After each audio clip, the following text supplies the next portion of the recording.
वो कहते हैं कि तसव्वुर के आलम में इश्क का कलमा हमेशा खूबसूरत ही पढ़ा जाए, ऐसा ज़रूरी तो नहीं है, क्योंकि जब तक अदायगी के साथ साथ रुसवाई ना हो उस इश्क का मज़ा ही क्या है। महबूब का इतराफ़ और उनको देख लेने की तलब काफ़ी होती है, लेकिन क्या करें जब उनका मिलना किस्मत में ना हो।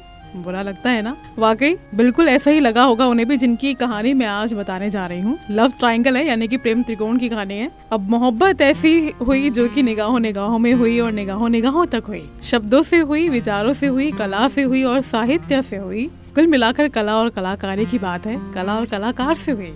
तो बहुत बहुत खैर मकदम करते हुए और स्वागत करते हुए आप सभी का रेडियो रोजाना दिल से दिल तक पर मैं भूमिका यहाँ पर पेश कर रही हूँ आज एक ऐसी कहानी जिसमें वियोग की वो वेदना, या यूँ कह ले कि कभी ना मिल पाने की जो तड़प है, जो टीस है, साफ साफ नजर आती है। मैं बात करने जा रही हूँ आज अमृता प्रीतम, साहिर लुधियानवी और इमरोज की प्रेम कहानी की। बहुत ही प्रसिद्ध है, मुझे मालूम है, आपको शायद बहुतों को पता भी होगा इस बारे में।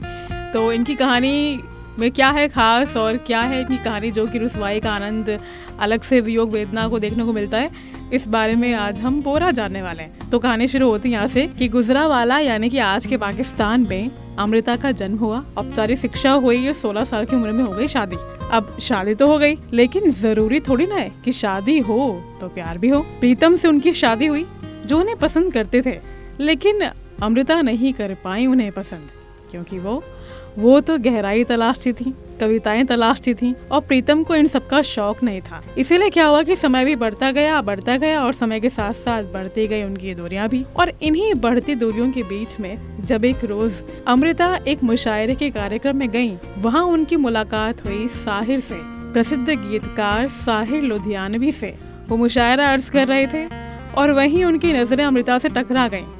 उसके बाद अमृता जी ने प्रस्तुति दी और निगाहों निगाहों में मिलने वाली वो जो वाहवाही होती है ना, उसका सिलसिला ही चल पड़ा मानो। तो एक होता है जुड़ाव, एक कनेक्शन, एक उम्मीद कहीं ना कहीं महसूस हुई, जिसकी तलाश में मुझे लगता है कि हर एक कलाकार होता है। और कलाकार की बात ना भी करें तो हर एक शख्स होता है उस तलाश में। आंखों ही आंखों में मिलने वाला वो प्यार, वो सौहार्द, वो इज्जत, जिसकी ओर खींचे चली गई अमृता, या यूँ कह लें कि प्रीतम भी खींचे चले गए उस ओर। पहली मुलाकात के बाद मिलने का और खतों का सिलसिला आम हो जाने लगा। कुछ सालों बाद हिंदी सिनेमा में प्रसिद्धि पा लेने के बाद जब धीरे धीरे क्या हुआ कि अमृता से साहिर की दूरियां बढ़ने लगी और इस प्रेम कहानी को एक अधूरी प्रेम कहानी का नाम दे दिया गया, क्योंकि साहिर चले गए मुंबई, वो बन गए प्रसिद्ध गीतकार। तो यहाँ पे कि कहा गया कि बात निकली तो हर एक बात पर रोना आया।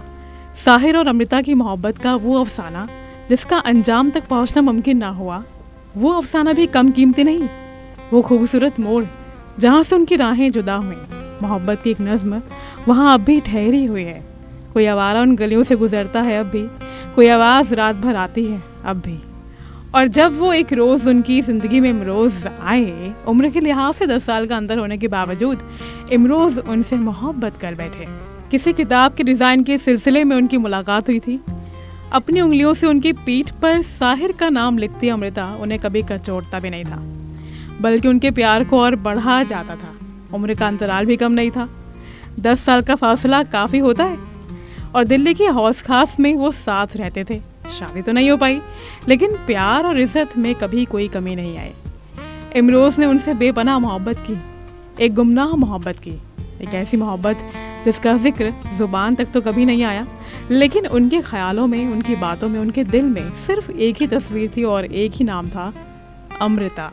उनका असली नाम इंद्रजीत सिंह था, लेकिन वो इमरोज़ नाम से ही जाने गए। अमृता उन्हें जीत कहती थी। और कहते हैं जब आप किसी से प्यार करते हैं ना, तो और आप अपने प्यार के बारे में आश्वस्त हैं, तो आप रास्ते में आने वाली बाधाओं को नहीं गिनते। ये बात एक बार इमरोज़ ने बोली और इमरोज़ याद करते हैं उन्हें डिज़ाइन भी पसंद आ गया था काफ़ी ज़्यादा, और डिज़ाइन के साथ साथ बनाने वाला कलाकार भी। अच्छा, वैसे दुनिया में हर आशिक की तमन्ना होती है कि वो अपने इश्क का इजहार करे, लेकिन अमृता और इमरोज़ इस मामले में अनूठे थे। उन्होंने कभी भी एक दूसरे से ये नहीं कहा कि वो एक दूसरे से प्यार करते हैं। इमरोज़ कहते हैं कि जब प्यार है तो बोलने की क्या ज़रूरत है।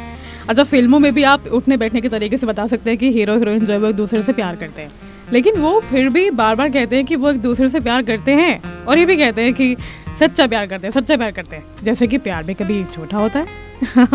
31 अक्टूबर 2005 एक ऐसा दिन था ऐसा दिन आया जब अमृता ने आखिरी सांस ली, लेकिन इमरोज के लिए अमृता अब भी उनके साथ है, उनके बिल्कुल करीब है। इमरोज कहते हैं उसने जिस्म छोड़ा है साथ नहीं, वो अब भी मिलती है, कभी तारों की छाँव में, कभी बादलों की छाँव में, कभी किरणों की रोशनी में, कभी ख्यालों के उजाले में।